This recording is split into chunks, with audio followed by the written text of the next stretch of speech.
I'll start by just describing this session is a session where we will share various methods for knowing, feeling, and communicating nuclear imperialism and nuclear colonialism. We will be engaging with poetry, maps, multimedia art, and documentary film. And so I think I'll let it speak for itself, but what my role as a facilitator will be to introduce our amazing lineup of speakers.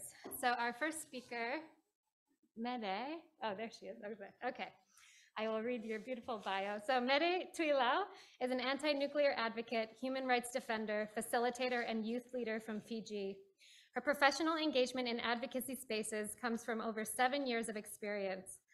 As an advocate, she believes in the value of a people-centered approach, which focuses on connecting people and building movements to determine the direction, autonomy, and integrity of the Pacific region and global development, particularly regarding people's strength to weave their struggles together on self-determination, socioeconomic, climate change resistance, and nuclear justice. In 2017, her role expanded to coordinating and strengthening the Young Solwara Pacific Movement, a regional movement made up of Pacific students, artists, poets, writers, academics, and activists who are passionate in safeguarding our oceans and self-determination. Additionally, she continues to support other youth groups, such as the Fiji chapter of Why Disarm Pacific and I Can Aotearoa New Zealand, through the strengthening of collective work on a free and independent Pacific. In 2002, she initiated the forming of the Pacific Youth for TPNW and led the conversation on the group's collective implementation paper at the first meeting of states parties in Vienna. She is also involved with Reverse the Trend Pacific. As stewards of the vast Pacific Ocean, she believes that people of Oceania are called to safeguard, guide, and determine their destiny, as well as to navigate their narratives until they are fully free. And she will be sharing a beautiful poem with us. So I will give the floor to you, Mere. Sorry.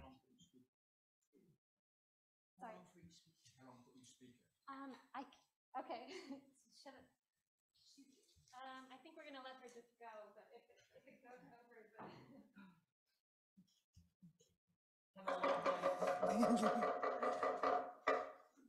Kia ora, maui, lokwe, and bulavinaka. Our Pacific bure, such as this, remains a stronghold in telling and retelling our stories, especially on nuclear aggression. Today, we Pacifica of Oceania continue to remember the stories and the sacrifices of our island states and their people. We remember these stories through creative expressions, poetry, art, chants, creative writings, talanoa, and dance. Dance, that's what I did this morning. I put on the most beautiful sei or teki-teki I found and danced. I danced to acknowledge the weight of today and tomorrow and the continuous journey that we'll take from here. I dance to celebrate us. Our existence is our resistance. Also acknowledging we not only dance to celebrate, we dance to distract, we dance to hold our tongue, we dance to provide solidarity, we dance to acknowledge our Pacific struggles, we dance to say sorry that it had to be us being mocked, being tortured, being in this situation that we aren't supposed to be in. And also, I hope for those looking in, I hope you don't have to dance a day in your life to free yourself from mental distress, slavery, racism, or for your freedom. Art, for some, they call it their home, they call it their go-to place, their stress relief, and so forth. For me, this poem, The Elephant in the Room, was one of it. At a meeting or conference that I attended, I was asked not to address the elephant in the room. And so that to me was something I had to really master my emotion. And during that time that word was uttered to me, I had so much emotions running through me. And some would call some of these emotions swear. I call it sentence enhancer, because these are lived experience. We, the one who gets the brunt, who carries the weight day in and day out of our lives. The elephant in the room, diplomacy. Diplomacy?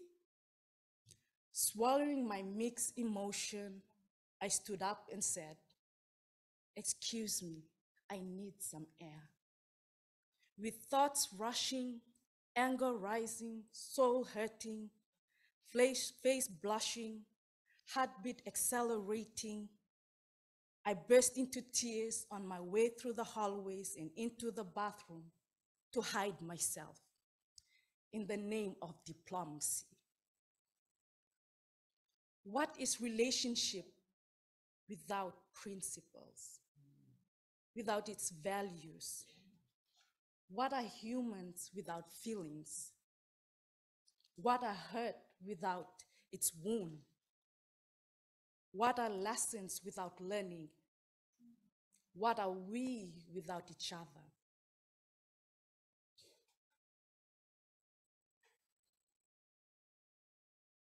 How can we look at Britain, France, and the US in the eye and have historical amnesia? Or how can the devil's empire look at us in the eye and say, "For the good of mankind"?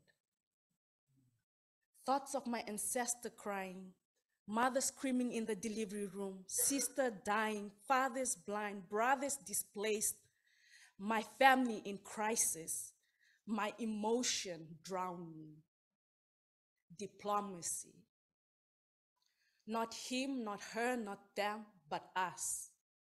Us who carries the weight, the burden of proof, to prove the suffering, the biggest aggressions of our lives.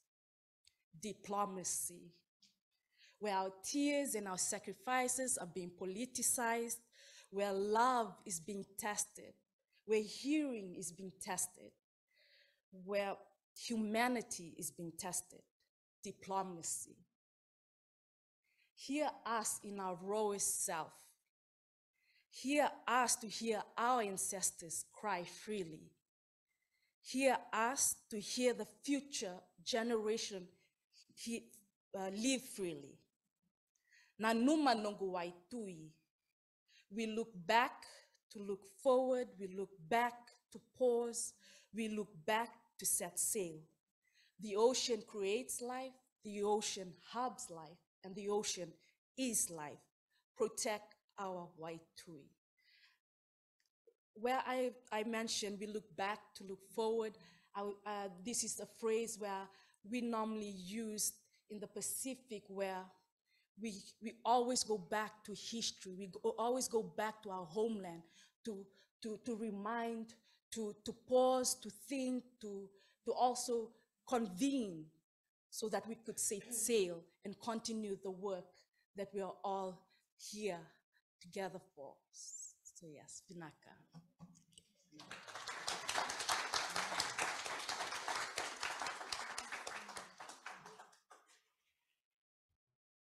Wow. Thank you so much, Mede. That was so beautiful. And we get more of Mede in the next session on Pacific Voices. So this session is a lot of previews of what you will actually, who you'll be hearing from a little later as well.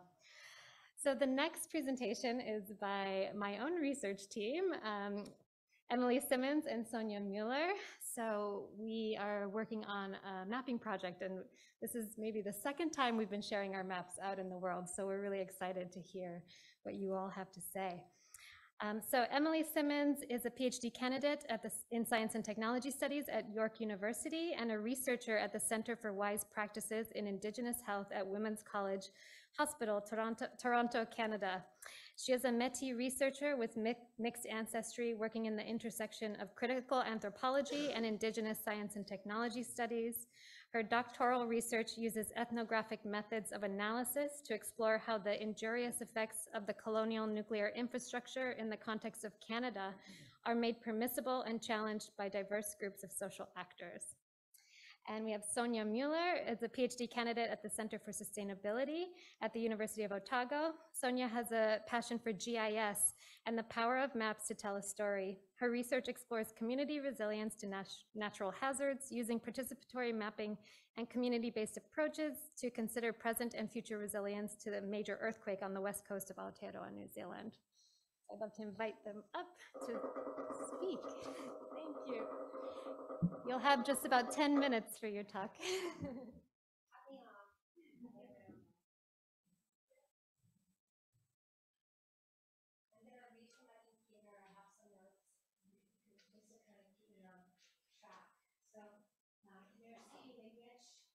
Thank you to Reverend Dr. Wayne for your opening words of welcome and a blessing. Thank you to the traditional custodians who thank you to the other speakers for sharing their experiences and expertise, and to those who have taken the time to attend both in person and virtually. I also want to acknowledge the international campaign to abolish nuclear weapons, ICAN, which has sponsored the work I'm presenting on behalf of the larger project team. I'm excited to be here to listen, learn, and exchange knowledge. Great.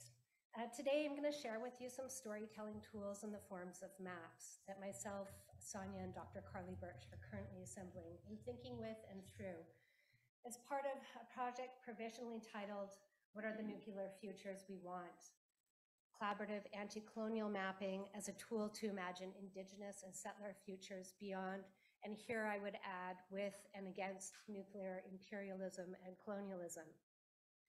I add the presuppositions or prepositions with and against here as a reminder that colonialism and imperialism's consummate guiding logic and North Star systemic racism cannot readily be jettisoned or bypassed easily.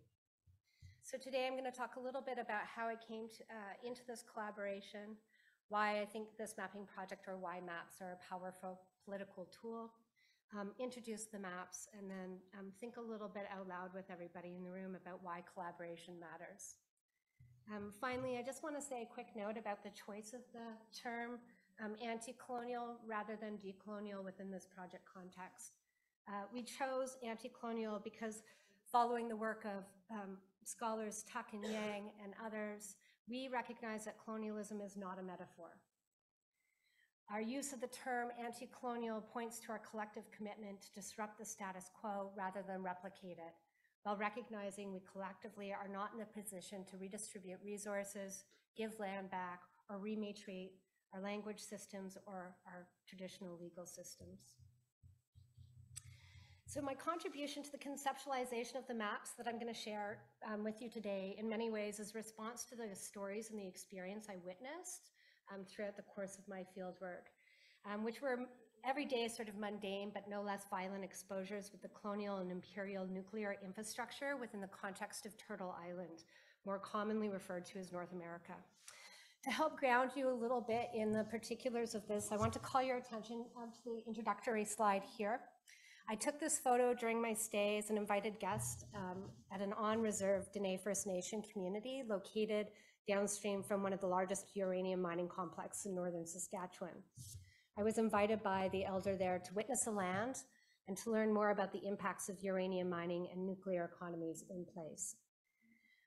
Before I talk about this image and make sense of it, I'll give you a bit of background about the social political landscape surrounding the photo.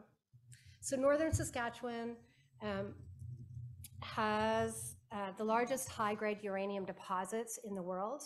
And according to the World Nuclear Association, this region is the source of almost a quarter of the world's uranium supply for electrical generation. The region has been occupied by two transnational extractive corporations, beginning with the discovery of uranium in 1968, and discovery I'll put in quotes there, which was pushed into production in the early 1970s. One of these corporations now proudly claims to be the largest employer of Indigenous peoples in Canada.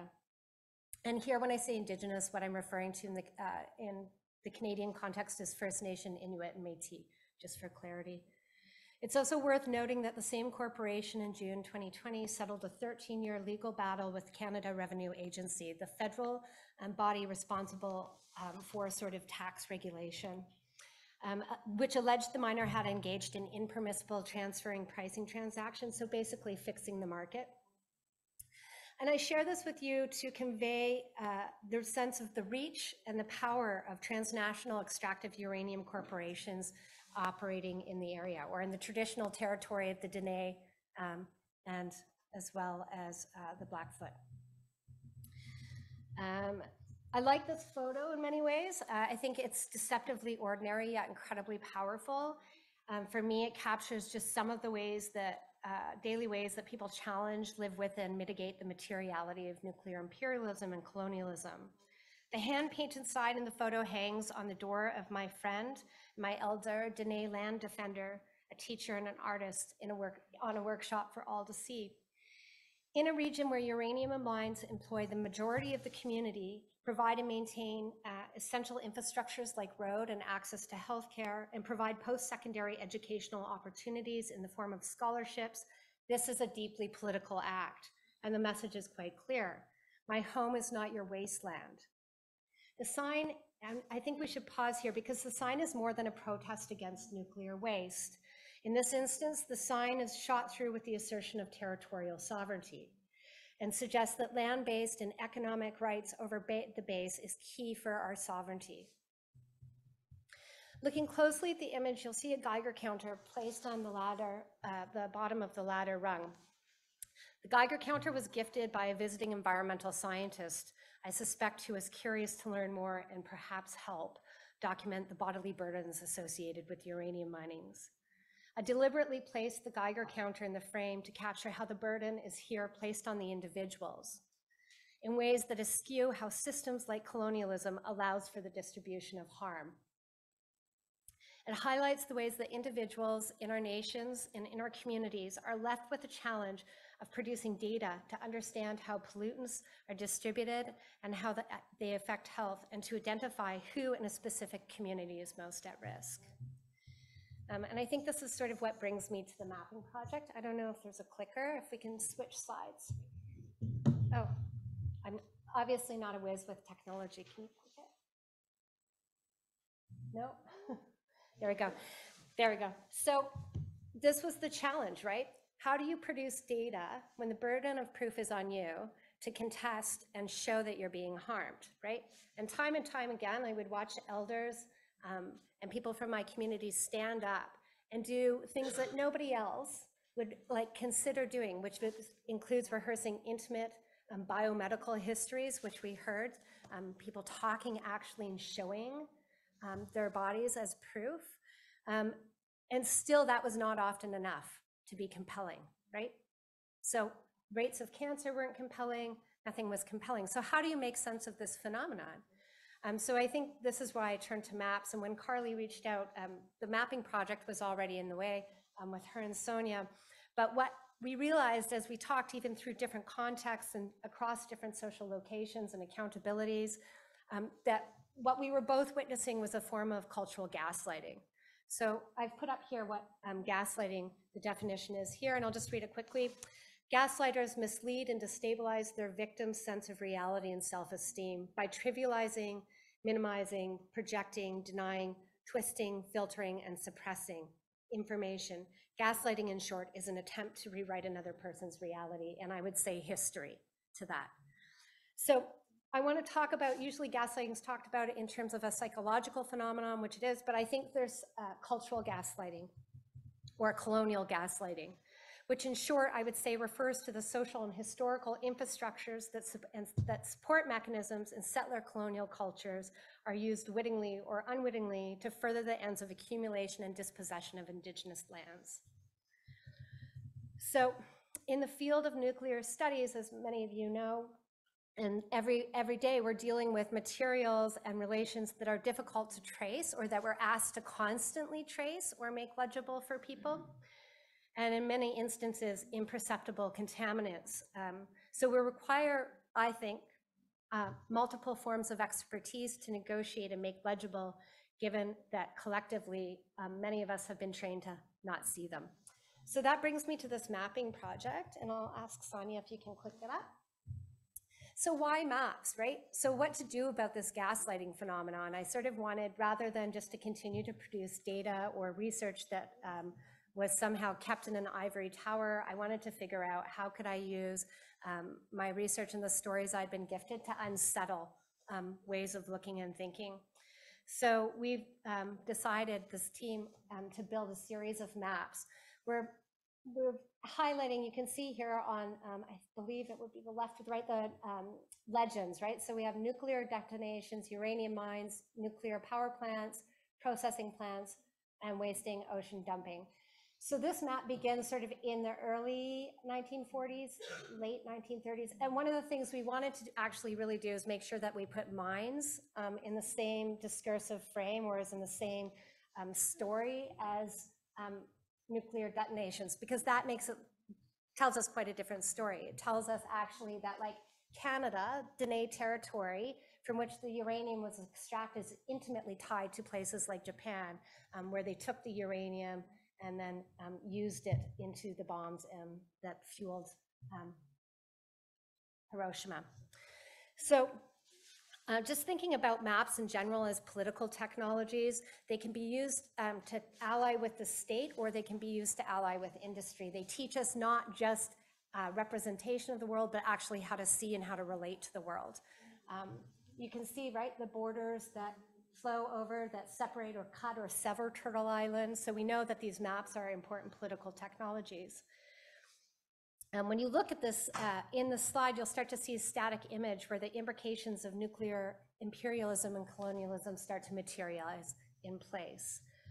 So the maps that I'm about to share with you, I'm going to show you a time lapse that compresses the map, so you can see an expansion of nuclear colonialism and imperialism over the course of the 1940s till now. But I just also want to point out that these maps are provisional and partial, right? They're not comprehensive. We don't have all of the data. They're intended in a part to sort of show the rapid speed of the expansion and to tie these geographies together. If we think about colonialism as a system that severs relations, these maps might be seen or understood as a disruptive technology that tries to re-articulate or rematriate relations. And our hope really today is, like, we're gonna copy left with these maps. And in response to the gaslighting that I have witnessed so much in my own community, I wanted to build something where people could hold it up and begin the story from there, versus always having to rehearse the story. Like, it gets really exhausting to be asked to counter the colonial narrative. Like, that's a lot of work.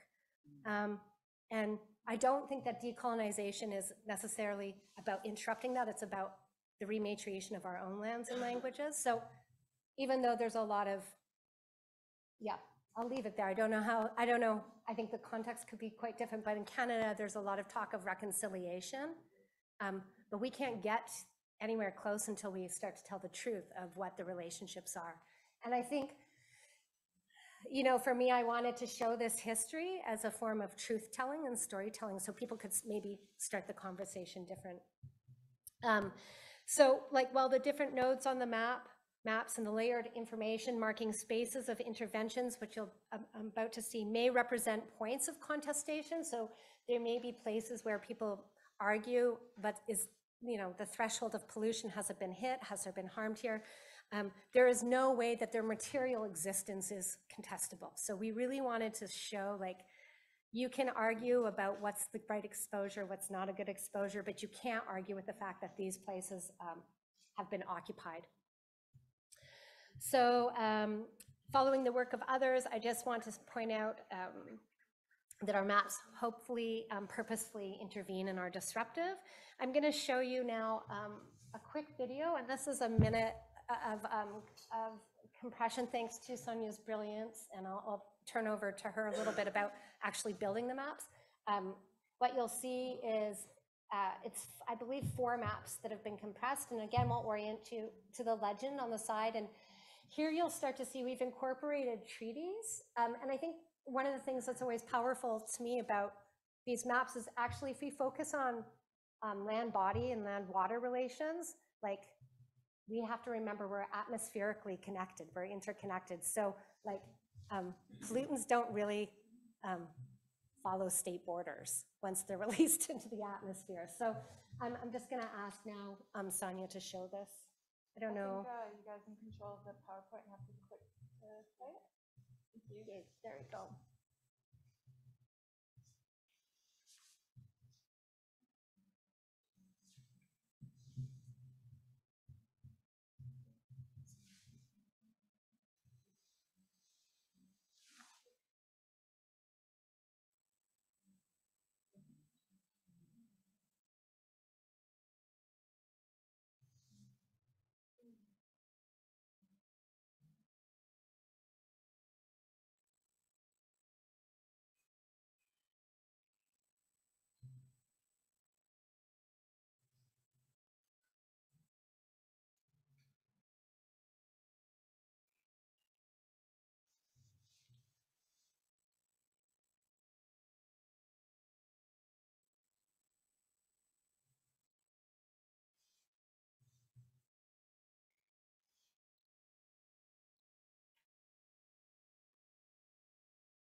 Okay, so that brings us up to present day with where we are with our mapping practice. I think the other thing that could be potentially useful about this map is that actually when it we put it live, is you can see all the metadata in it, so you can see all the data sources, so you can actually see who owns the story or the narratives around what's happening in that space, right? What government agency, what corporation, what archive is this nested in? So it also gives you a sense of interrelatedness about who's invested in telling the story and in what places. So I'll leave it there. I am gonna just turn it over to my colleague, Sonja, for a few minutes, just to talk about her experience, really. Sonja, and I'm gonna do a better job of introducing you, Sonja Mueller, who along with Sophie Begat-Jouet, who I don't believe is here, has used her many gifts, including her training in the science of geology and engineering and geophysical hazards, to take up the responsibility and task of leading data and information visualization, essentially using the data to render these maps. So I'll let Sonja speak a little bit about her experience. Sure, thank you, Emily. It's been so wonderful to work with Emily and Carly and Sophie on this project. I've learned so much from working with them, and it's been really wonderful to be able to take the stories and ideas that Emily and Carly have and be able to share them through a map. And when Emily says that there's lots of data behind this map, it took Sophie and I so long to go through all these different publications, government archives. It's all the data is just divided up, stashed away. It's really, really annoying to get to. And we had to make most of this data by hand. So that goes to show how hard people work to keep this information separated. Would disembodied be the right word? Yeah. Keep it all separated. But we've been able to bring together at least some of the data into this map and visualize how widespread the nuclear materials stories go in time and space. So hopefully this map, along with all of the other mediums here today, can help to share the stories and help everybody understand their importance, understand a little bit about the experience of the people affected by it. Thanks, Sonja, and thanks, you guys. We've gone way over, but we will be building a network called Facing, that people, if they want to find out more about the maps, I'll be around. So thank you for your time. I told you I'd go way No, over. no, it's perfect. Thank you.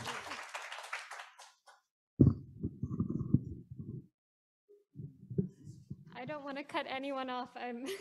We are gonna, I don't want to cut things too short, but we will keep going. And do please get in touch if you're interested in learning more about the group Facing Nuclear that we are building. Okay, moving next, we have an online guest. So Lisa Viliamu Jameson is a Samoan Australian community campaigner and creative producer. She is a campaigner for 350 Australia, a nonprofit organization moving Australia beyond fossil fuels. Lisa is currently a campaigner for the landmark UN Torres Strait climate justice case, Our Islands, Our Home.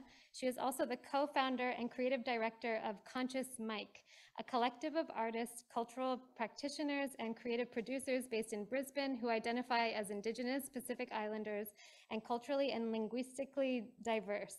In 2021, Lisa co-authored The Climate Justice, a Pacific Island Perspective, published through the Australian Human Rights Journal. Lisa continues to merge activism, the arts, and culture through innovative methods of campaigning. Thank you, Lisa. It's good to see you on the screen. Thanks, Carly. Tala for lava. Can you guys hear me okay? Amazing. So my name's Lisa. I'm a proud Samoan woman based in Mianjin in Brisbane. I just want to firstly pay my respects to the Yagara people of this place. Like Carly said, I am the co-founder and creative director of a arts collective called Conscious Mike. So I work with creative producers and cultural practitioners. And over the past decade, I've thrown reggae parties in Niue, done soul sessions in Brisbane, curated art exhibitions, all the while trying to dismantle the fossil fuel industry. In terms of climate activism, I started as a grassroots activist and using civil disobedience and spoken word for the past 7 years through the Pacific Climate Warriors. Now I'm a campaigner, like Carly said, for the Our Islands, Our Home campaign through 350 Australia, working with traditional owners in the Torres Strait. And I also want to just acknowledge all the powerhouses in this room. I can see Ronnie, who I saw in Canberra a few weeks ago wearing the same dress, and also Sina, who I've admired for a long time. So I was always thinking, like, what value can I add to this conversation? Just given the amount of expertise and experience in the room. So I thought I would share about how I've used the arts and merged that with activism and culture to convert into tangible change. So firstly, I'm going to share a poem that was written by the Pacific Climate Warriors in Queensland, and we've performed this poem across Australia. We've performed it in the Torres Strait, we've performed it at art galleries, and we've performed it at actions in Canberra as well as in mining towns in central Queensland. And it's called Mama's Bones, and you'll hear my own mother share as well. Her hands, a shield, prayerful, protective, cocoa brown. I am the fruit of her labor. Within her palms, I empower her wisdom, my nectar. Although the dogs crowd her skirts, Halu, there's work to be done. alu salu le fali. She rises with the morning sun. We see the tides have changed. Her hair, a long lineage, she combs through the waves. Like her grandmother and her grandmother, she wears her say. Tene aulile, Pink, yellow, red, the coral is not the same. Do you notice the change? I notice the change. The fishing patterns have changed. Empty oceans, empty nets, hear the cries of Tangaloa. Once plentiful, the ocean nourished us. o fea ia. Her skin, a story marks her legs, a tattooed map back to her ancestors, a reminder. Her pain becomes her power. Eoletaloa, Always find your way back to me. Eoletaloa, Like the compass on my skin, you must always find your way back to me, even through the gusty winds. Her bones. Mama, you were born by the ocean, buried by the sea. You have seen the tides change, and now they wash you away from me.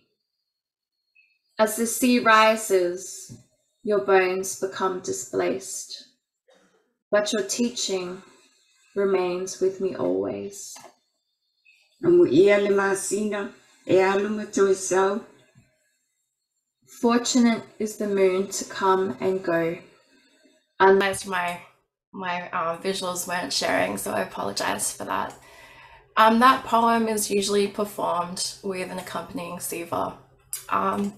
And I always get emotional when I hear that, so hopefully you didn't see me on the screen looking crying. Can everyone see my screen now?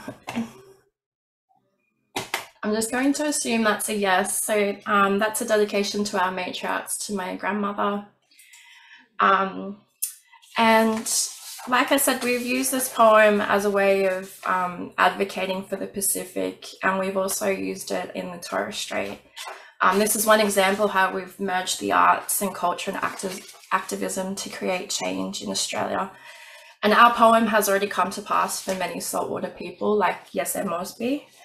In 2019, I traveled to Masik, a small island in the Torres Strait. It's about 2.8 kilometers long, 800 meters wide.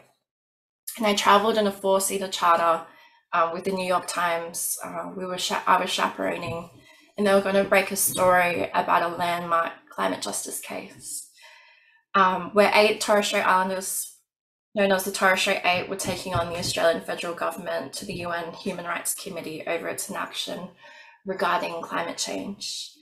I watched Yese pick up his grandmother's bones from this beach as if they were seashells, and parts of her remains had already been washed out into the sea. Across the Pacific, there are similar stories of loss, and we're calling for urgent climate action now, demanding that Australia reduce our carbon emissions, yet Australia continues to burn and export coal, gas and oil. If there's anything that you can take away from my talk, it's the use of power and how we can arm ourselves with culture. When I first started supporting this campaign, we launched the case. We only had 3,000 petitions, and then it just sat there for a year. And then we decided, you know what, this needs more attention. So we strategized, came up with a digital plan, and we brought in young islander artists. And we've been able to, in the past years, collect 48,000 petitions, which act as a base. It's not just a petition list, it's a base for us. We've used creative means of arts. We've got here postcards, and we delivered these to the local MP in lead up to the federal election, and it was really effective. A lot of these tactics have already been talked about. We saw powerful imagery and billboards. We really honed into the creative arts and use of social media. And we've used creative tactics like working with Australia Fashion Week and Torres Strait Islander fashion designers, and used cultural dance. We even worked with the Sydney Biennale. So what our aim is to try shift people on the political spectrum, people who don't necessarily care about climate action or climate change. We're speaking to them through languages that they know, in spaces that are accessible to them. You know, we recently collaborated with Ben & Jerry's to have our campaign promoted all across supermarkets in Australia. We've done creative actions, built a seawall in Canberra, which I saw Ronnie at, and we've really engaged grassroots communities. And the achievements have been done as a collaborative community effort, really spearheaded by traditional owners with Indigenous knowledge and expertise. And through this campaign, we've actually won the international case, set precedents legally for loss and damage for people globally. We've secured over $15 million into a climate change program that is Torres Strait led. And we've seen only 20 million, but still $20 million dedicated to seawalls in the Torres Strait, with what we expect to be a lot more. We've had extensive media reach, Al Jazeera docos, BBC, 7:30 Report, radio, and the fight has only begun. We need to keep fossil fuels in the ground. So how can we shift people on the political spectrum? Like I said, meet people where they are, create, collaborate, have proper metrics to track and measure your impact, empower, mobilize, and relationship build. Some ways that we've done this for the Pacific diaspora is bringing in these colouring in books during COVID lockdowns that were used as intergenerational teachings and learnings. We've created these cool, funky earrings and engaged youth through photo shoots and social media campaigns. And I guess all I wanted to add was that, you know, a lot of what has been shared, I'm not sure if I can add any value to this conversation. Like I said, my background's not in nuclear imperialism. I have heard those stories. But I think what I can add as a young person who wasn't necessarily motivated to be an activist when I was younger is I was impacted by stories. So if you can really humanize your campaigns through stories, you'll reach people like me who ended up being a campaigner with absolutely no experience. So thank you for listening, and I hope that added some value to this conversation. And excuse me, I just had COVID, so I'm absolutely, like, it's early. I was on this call at 6 a.m, so I'm a little bit all over the place with a sick baby too. So thank you for listening. Thank you so much. Wow. Fabulous. That was fabulous and so beautiful and inspirational. Thank you, Lisa. Okay, our next speakers have flown here from Japan. So we have Toshiko Tanaka and Reiko Tashiro. I will read your bios. So Toshiko Tanaka is an atomic bomb survivor and enamel mural artist born on October 18th, 1938 in Hiroshima City, Japan. At the age of 6, Toshiko was exposed to the atomic bomb while on her way to school, 2.3 kilometers from the hypocenter. Devising a new art form of large mural combining enamel and stainless steel, Toshiko's artwork has been exhibited and awarded at numerous prestigious Japanese and international exhibitions and installations for nearly 50 years. Using this and other forms of art, Toshiko has been actively involved in peace activities, education, and exhibitions around the world. Examples of Toshiko's peace work include her visits to 80 countries on Peace Boat, a Japan-based international NGO, and her visits to high schools in New York City between 2009 and 2015, with Hibakusha Stories, a US-based NGO. Toshiko's work has been recognized with receipt of the 12th Don per la Solidarietà Women of International Contribution Award from the city of Pisa, Italy in 2015. This year, Toshiko has been involved in the Gardens for Peace project, in which 17 gardens across the US participate. Toshiko's Patterns for Peace will be raked on a Japanese rock garden commemorating the United Nations International Day of Peace. And Reiko Tashiro is her daughter, and she's a second-generation A-bomb survivor and a cross-cultural trainer. Reiko grew up watching her mother's devotion for peace through art. In 1983, while studying in the US as an exchange student, she was shocked to find out that the consequences of the atomic bomb were not taught in schools. She was determined to pass on the survivors' voices as a second-generation hibakusha. Currently, Reiko supports her mother, Toshiko Tanaka's peace activities, including her testimonies at high schools in the US and her participation in a series of events in Oslo, 2017, relating to the Nobel Peace Prize award ceremony for ICANN and Hibakusha. As chapter president of an exchange program, Reiko has implemented peace education programs for high school students coming to Japan. Realizing the substantial influence of culture in promoting peace has led her to the field of intercultural education. She is currently a cross-cultural trainer with AFS International, a global educational NGO for students as well as general audience and business people in Japan. So I welcome you up to the stage, and I hope this will fit.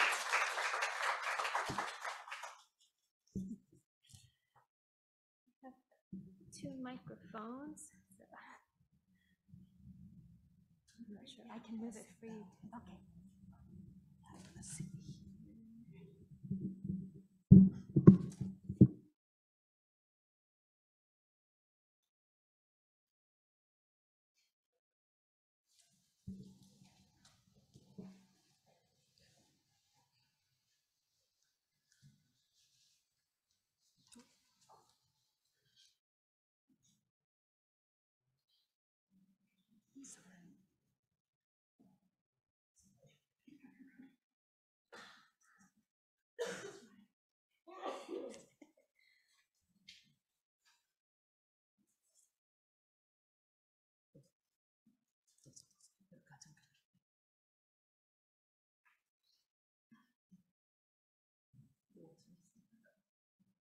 Kia ora.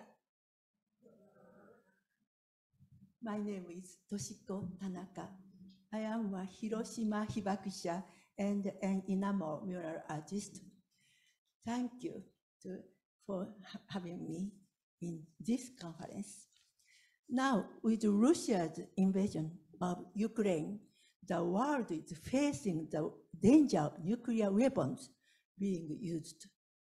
We have to do whatever it takes to avoid that. As a survivor who witnessed the devastation caused by the atomic bomb, I have a strong sense of responsibility to tell the world about it. Thank you. Kia ora. My name is Reiko Tashiro. I'm a daughter of Toshiko and a second generation hibakusha. I would like to introduce some of the enamel works Toshiko has created during 60 years of her career, hoping for a nuclear-free world, other multimedia art projects she has been involved in, and finally, the impact they have had on civil society. Oops.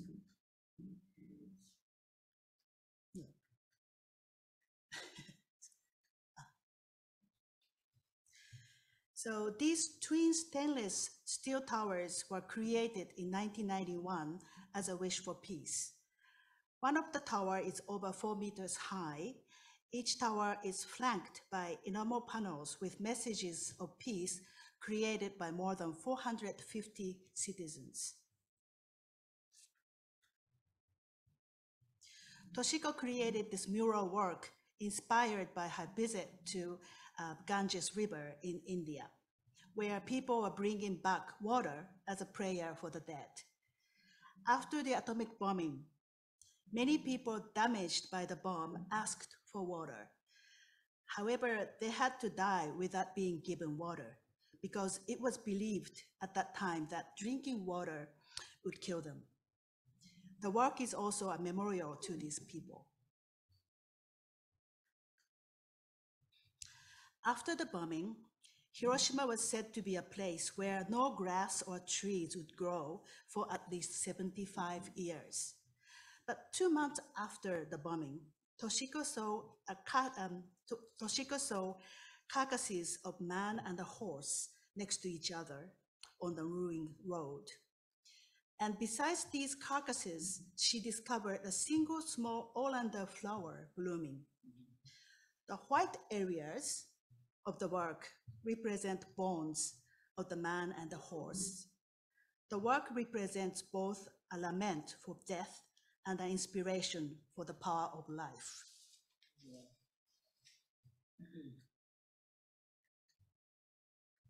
Oops. After the atomic bombing, flickering flames, burning buildings, and people could be seen everywhere in Hiroshima city, for a while. The image of the center represents the flames.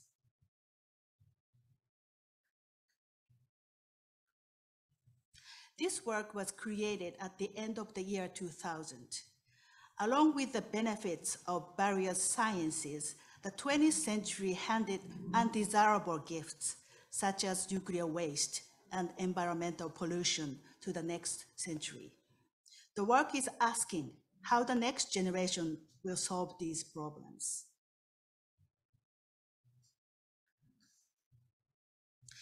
This three-dimensional work represents an overlapping image of the World Trade Center slowly collapsing by the September 11th attack and the devastation of the atomic bombing. The frameworks of the World Trade Center and the atomic bomb dome in Hiroshima are designed in the work. So the photos of Toshiko works are posted in the art room next to this one. So we hope you take some time to see them later. So let me just go really quickly, other works. Oops, yeah. This one, this ring, the cloud, this ring.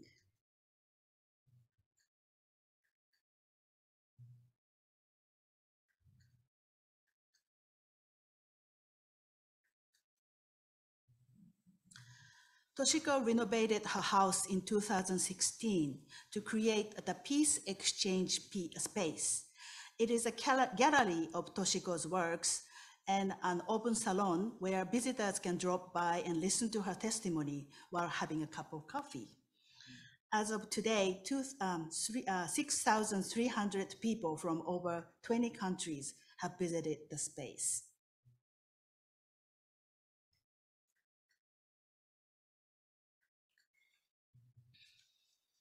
Toshiko has also been engaged in many multimedia art projects.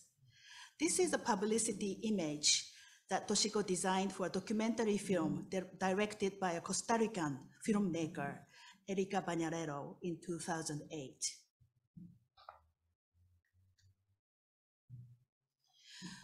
She has been engaged in peace education projects, combining art and hibakusha stories as well. In this project, which took place in Tulsa, Oklahoma in 2016, high school students created a kamishibai, a picture story show, after listening to Toshiko's story.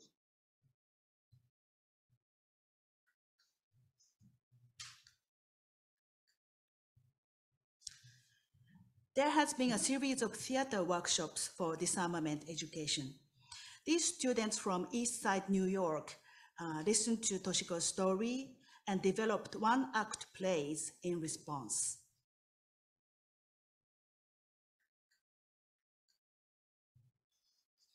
Gardens for Peace is a project started in 2021 by North American Japanese Garden Association in order to bring communities together to promote peace on the United Nations International Day of Peace. Toshiko's peace ring design is raked on the dry landscape of Japanese gardens across the United States in 2022. 35 gardens in the United States and Europe participated in the project.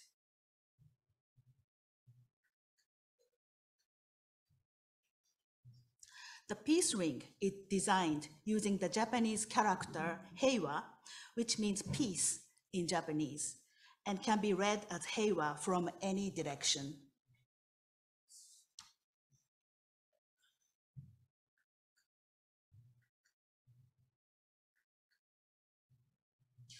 Hibakusha's stories, especially when combined with art, have had an impact on people around the world, transcending cultural and linguistic barriers and appealing directly to the hearts and minds of those who view and participate.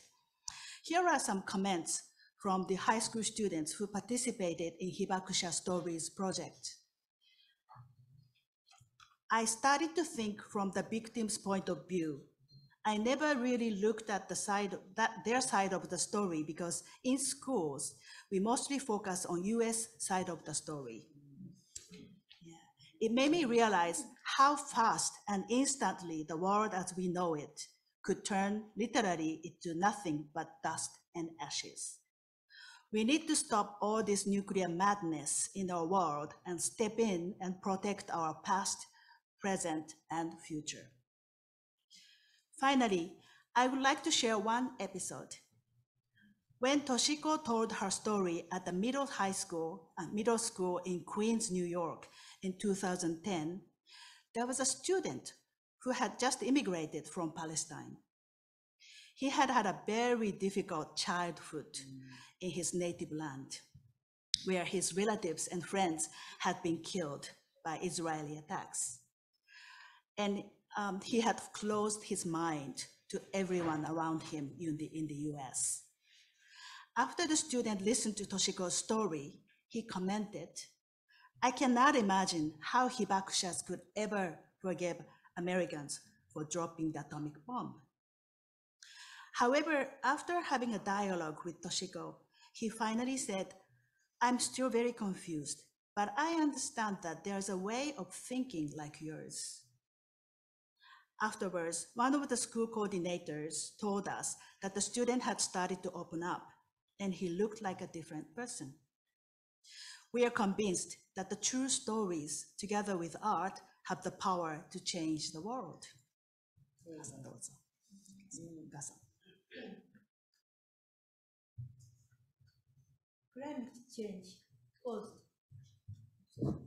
Climate change caused by global warming is now causing disasters around the world. If nuclear weapons are used, the most terrible climate change will immediately occur and the Earth will face the apocalypse. I hope to share the horror of nuclear weapons and radiation during this conference and to think together with you to create a safer and happier future. Thank you for your attention. Thank you.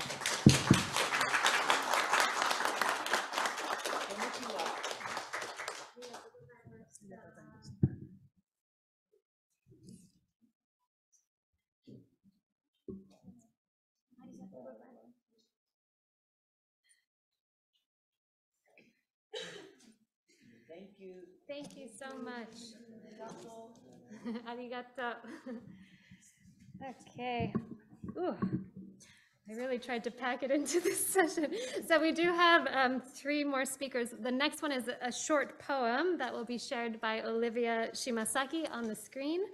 Olivia, the first time we met her, she was based here in Aotearoa, but she recently began a new position as an intern in the Department of Safeguards at the International Atomic Energy Agency. So she's zooming in from Vienna. Olivia had the privilege of traveling to Japan in 2019 to interview hibakusha and capture their oral histories in the 75 years which had passed. Through autoethnography, she was able to consider how hibakusha remember this tragedy and capture their hopes for the future. As part of the research, Olivia was also given the opportunity to interview a hibakusha from Nagasaki, as well as a New Zealand nuclear test veteran and veteran's wife. Olivia recognizes the importance of capturing oral histories and challenging dominant narratives of histories by giving individuals a voice. She intends to share some of the stories she collected and consider their importance for today. And I'm hoping she's on the screen. Olivia, are you there? Hello, yes, I'm here. Okay. Sorry, I'm not sure why the camera isn't working. Well, we can hear your voice, so if we're sad we cannot see your face, but we can hear you speak at this point. Perfect. Thank you for having me today, and kia ora everyone. It's great to be here. So essentially, I just want to remind everyone how 77 years ago, the world was changed by a single atomic bomb. And as it was stated, I had the pleasure of being able to interview hibakusha from Tokyo, Hiroshima, and Nagasaki, as well as New Zealand's nuclear test veterans, and it's something that I'm continuing into the future as well. I see great importance in collecting oral histories from these individuals, and I really urge each and every one of you to listen to what they have to share and consider the impact that it can make in our decision making, both in the present day and for the future. So in response to listening to these individuals and hearing their oral histories, I wrote a poem which is titled A Prayer for Peace.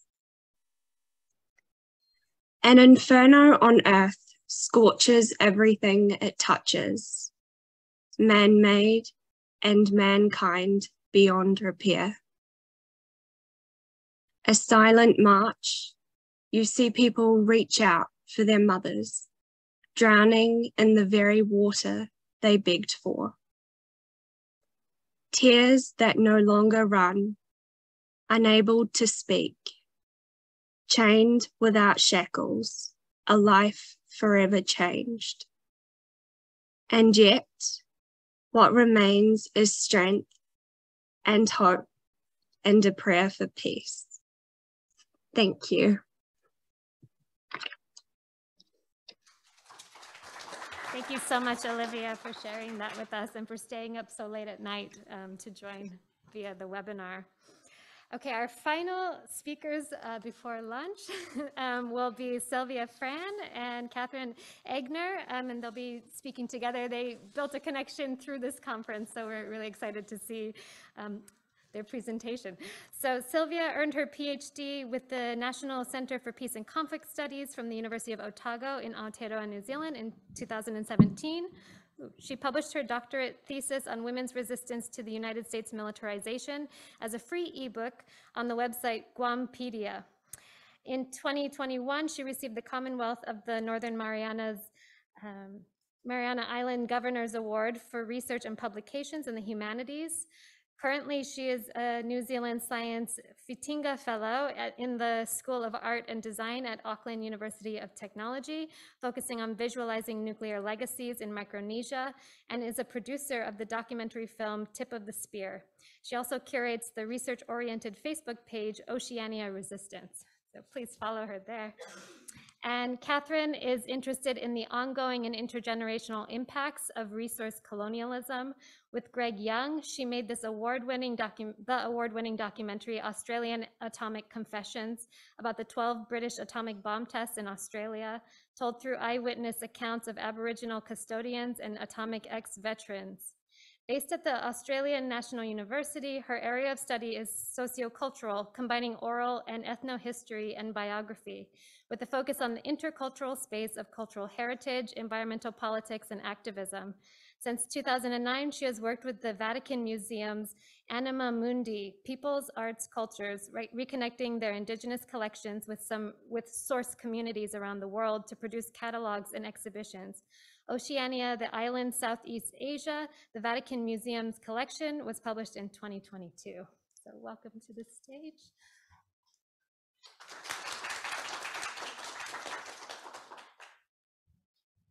Maybe move around a little bit. We've been sitting for a while. Really appreciate this. Yeah. Tenekoto, tenekoto, tenekoto katoa.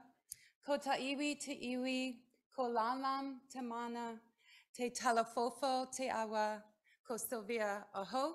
And half a day, I bring greetings and love from the Marianas Islands in Micronesia, currently a non-self-governing insular area controlled by the United States federal government and is a site of expanding militarization as we speak. Let's give this a go. So, using film to document nuclear histories really is lifelong work, but the most recent began as a response to a beer commercial that aired during America's Cup that promoted this false narrative of the legacy of anti-nuclear efforts and activism here in New Zealand. And I co-wrote a piece with Dr. Rebecca Hogue about how this high-end commercial, the most expensive commercial ever in created in New Zealand, really promoted this. So in fact, a short film. I would like to show the last 30 seconds of the film just to show where we're at in terms of what the narrative is today.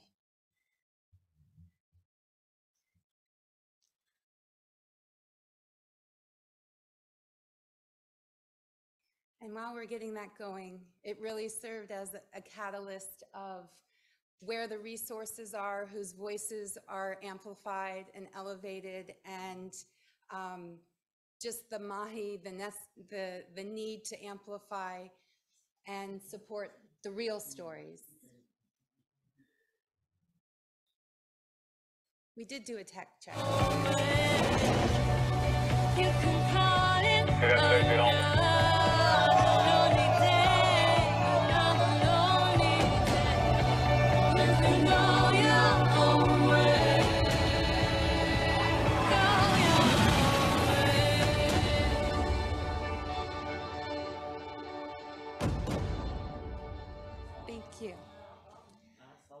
So this is where we're at in 2022, $1 million commercial, which in fact is now not even available online. I had to dig this out of a previous news article due to the backlash and the community response. However, I'm grateful that it served as a catalyst and I was able to translate it into a research project. So I'm 1 year through a 2-year postdoc, open to collaborations and feedback, but really developing these methods of social ethnical listening and witnessing. So first, critiquing this false narrative that's whitewashed and commercialized here in Aotearoa, as well as in the United States. And then how can we use screen technologies to really communicate and amplify those histories from different perspectives? So the guiding research question to appease the academics is how can we use experimental documentary practices? For me, this is using visual methods and filmmaking to capture stories within settler states. So whether it's the United States occupying Guahan or the New Zealand context here in Aotearoa. And that has really translated into supporting young filmmakers in Micronesia, giving them the space and the equipment to document their community perspective.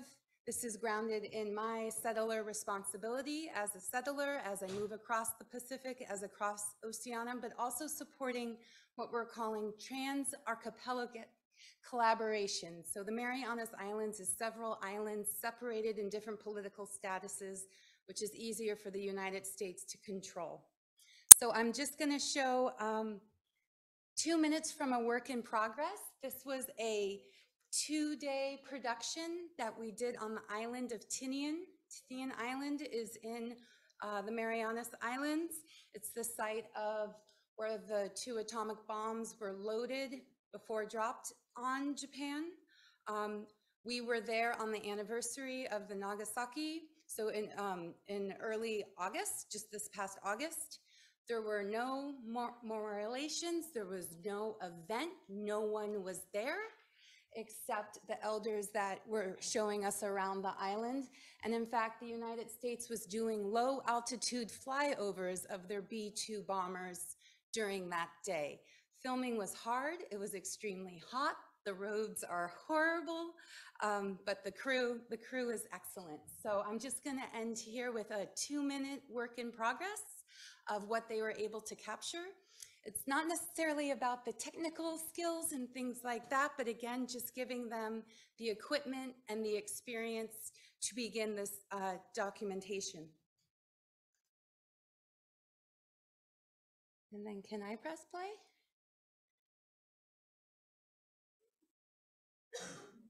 Maybe? Today, August 9, the year 2022, marks the 77th anniversary of the dropping of the atomic bomb in Nagasaki. But 3 days earlier was the dropping of the bomb on Hiroshima. And these events ended the Great War. And every year since the early 1960s or latter 1960s, students from Hiroshima and Nagasaki would come to Tinian. And with our children in Tinian, we would bring them up here and we would do candlelight vigil and pray for world peace and the elimination of weapons of mass destruction. That's all we want, is world peace. So, yeah. Malakna puti untosi tataloni ibat ko kusu unmo nagitanohu tahu fatula lakse gia grinina iguela ipiligro in paposque sahutai la de isatsan danginti ungigia. That song is asking the Lord or the spiritual nature to guide us through the rough path in all our lives. This is one of the areas that we thought is appropriate to sing that song, because this is a challenge for all the people of the world. And we really need to work together to stop the weapons of mass destruction so we can all live together in peace.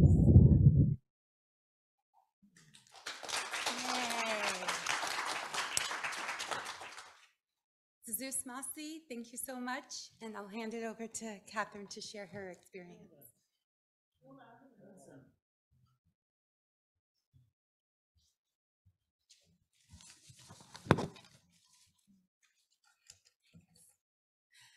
Kia ora everyone, and thank you for having me here, inviting me, and I would like to acknowledge all the wonderful, amazing people here and also the traditional custodians and knowledge holders around all the worlds that are fighting to protect country.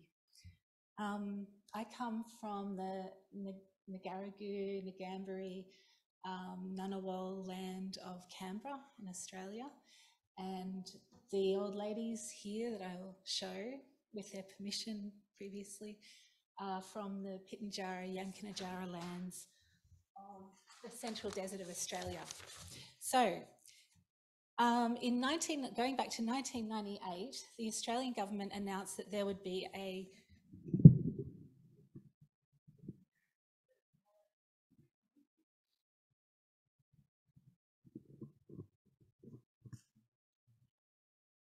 So going back to 1998, the Australian government announced there would be a national nuclear waste repository put in the central lands of in the central desert of Australia. This was opposed by the women of Kupapedi, and they put out a call to ask people to come and help them. And I was working with another elder, and my friend Greg Young had worked in Kupapedi. And so we wanted to try and help them get the message out. And we found that anyone that was born after 1985 in Australia had no real knowledge that there had been 12 atomic bomb tests in Australia. Most people didn't know that history. It's becoming more, thankfully, better known now. But in 2005, when this proposed nuclear repository was proposed, not many people knew about it. So we decided to try and help them and record their stories and make a documentary, which we weren't filmmakers, so we were just started by gathering oral histories and trying to tell the history to stop that cycle of historical amnesia, which we've all experienced and spoken about.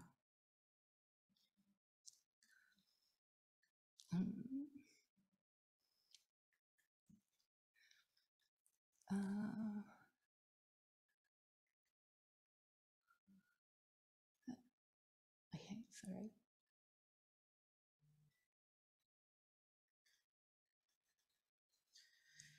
So these are the old women, the Pitjantjatjara, Yankunytjatjara women from Kupapedi, and they called themselves the Kupapedi Kungajuda, which means the senior Aboriginal women from Kupapedi. And the reason why they were protesting against the radioactive waste repository on their land was because it was on their land where the atomic bomb tests had happened. So they were the survivors and the eyewitnesses of those bomb tests, and they felt that this was happening for a second time on their land, and they couldn't believe that people on the East Coast and in the populated areas of Australia weren't concerned about this, didn't know about this. So, as you may know, from 1952 to 1963, the British government conducted 12 full-scale atomic weapons tests in Australia and started that colonial cycle of mining, testing, and now storing nuclear waste. Australia has, like you were saying about Canada, there's a very large store of alluvial uranium, so it's easy to mine, and so it's become a real problem for the traditional custodians who have a different story connected to that resource. So we wanted to tell two stories. We wanted to tell the story of and this is also the tailings dam at Olympic Dam in South Australia. So this is now the mining and the processing of the uranium. So they have the uranium on their land, which they are custodians for, and they have stories for. There are songlines associated with those lands. They've experienced the testing of the atomic bombs on their lands, and now they're being asked to take the waste back on that same land. They were being asked. And the mining, so there are two, the world's largest uranium mine is in Australia, Roxby Downs, and there's been continual opposition against that mine since the 1970s, and the elders have been very strong in opposing that, but it continues. It's just recently had an expansion. It takes water from the Great Artesian Basin, and Australia is one of the driest continents on the planet, although it's been raining a lot lately, so we do have a lot of water, but it is a dry continent. So depleting what the elders say is the purest water, the Artesian Basin, for processing uranium is a real concern and problem for them.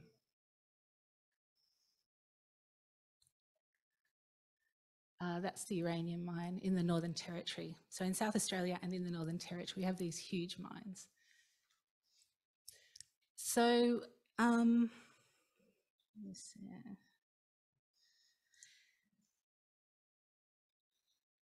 yeah, so these, sorry, I'll just go back.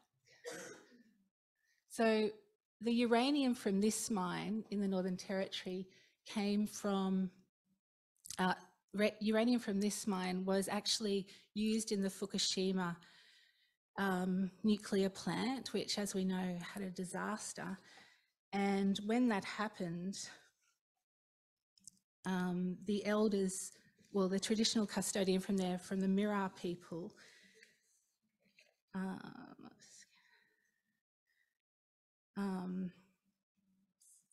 Yvonne Margarula, wrote to the Governor-General asking her to oppose the waste management bill, which was going into law, and she said that we worry about that, the impact on the country, animals, and the bush tucker, and the old stories and the new kids of what's happening to that uranium. These should be issues relevant to all Australians. And the uranium from the Fukushima disaster came from our land, and as custodians, we're very concerned about what happens to the resources that are dug up on our country.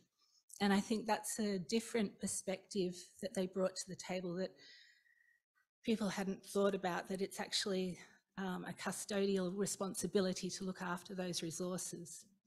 So back to 2005, and we wanted to tell the story, the history of the 12 atomic bombs, because we realised that the younger people didn't know, if they didn't know about the testing, they were more likely to make decisions about the waste dump that affected other people without being fully informed, without knowing their history. So we tried, and we knew, we wanted to tell both stories. So the elders, the Aboriginal elders that had eyewitnessed these, and also we got interviews with the atomic ex-servicemen who had gone into the testing without being told about the dangers. There was a 50-year secrecy act that they were all under, so they couldn't speak about what had happened to them for 50 years for fear of being shot or put into prison or something. So there was a real secrecy around those tests that hadn't really come out. So by telling both those stories, and the atomic ex-veterans talked about the intergenerational health effects that they were having through their children, their grandchildren, spina bifida babies, you know, a long list of illnesses that they were experiencing, but they hadn't got compensation. And at that time, there'd been no recognition for the elders as well. So we thought by telling both stories, bringing both stories together, we would be able to catch everyone that was interested with each story, or might not be interested with the other side of the story. So we put together a lot of archival footage. We got footage of all 12 atomic bomb tests, and also footage like this about Sir William Penny, the atomic scientist, coming to Australia and telling the Australian people there's absolutely no harm from these tests. And more importantly, every weapon has to be tested. And so that would be the case today. Every weapon has to be tested. And as we know, disproportionately that happens on Indigenous lands.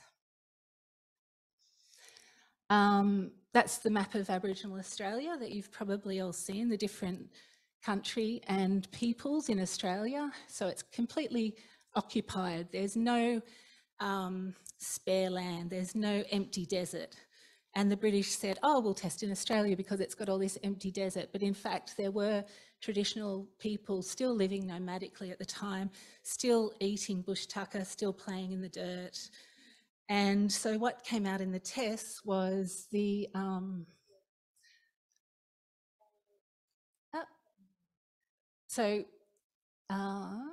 here.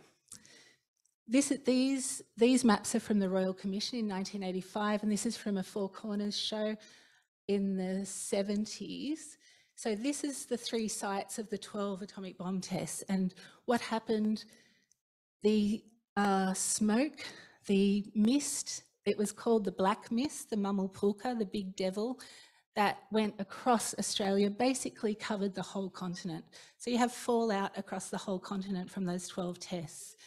And when the Australian Air Force was tracking the cloud, the nuclear cloud over Australia, and when it left the Australian shores, then the New Zealand aircraft Air Force picked it up and started tracking it over in New Zealand. So I don't know about the New Zealand side, but a lot of the information came out in the Royal Commission, 1985 Royal Commission. But of course it wasn't widely publicised. And so how do you talk about this danger that's invisible, this nuclear fallout that can be so damaging, but we can't, it's very difficult to get compensation for anything to do with nuclear because, so this is another filmmaker, David Bradbury, who made a film about Jabiluka, and he tried to show the dust storms that we regularly have that move west to east over Australia. Yeah, so we showed it through these maps, but I think his trying to physically showing these dust storms really gives you the effect of how we can all be breathing in these dangerous substances. So back to the Kupapiti Kunga Jura, yeah, their message, I suppose, was to be strong, tell the stories, document the old people, document the history, and put it together and tell it, because otherwise the history might be forgotten again, which is so important to tell. And a lot of these interviews, a lot of the people have sadly passed away now. So the atomic ex-veterans, the pilots who tracked the cloud, as well as some of these elderly ladies. And I'm not showing a clip from the film today, but if you want to see the film, it's online. And I think it's in the next room as well. Thank you.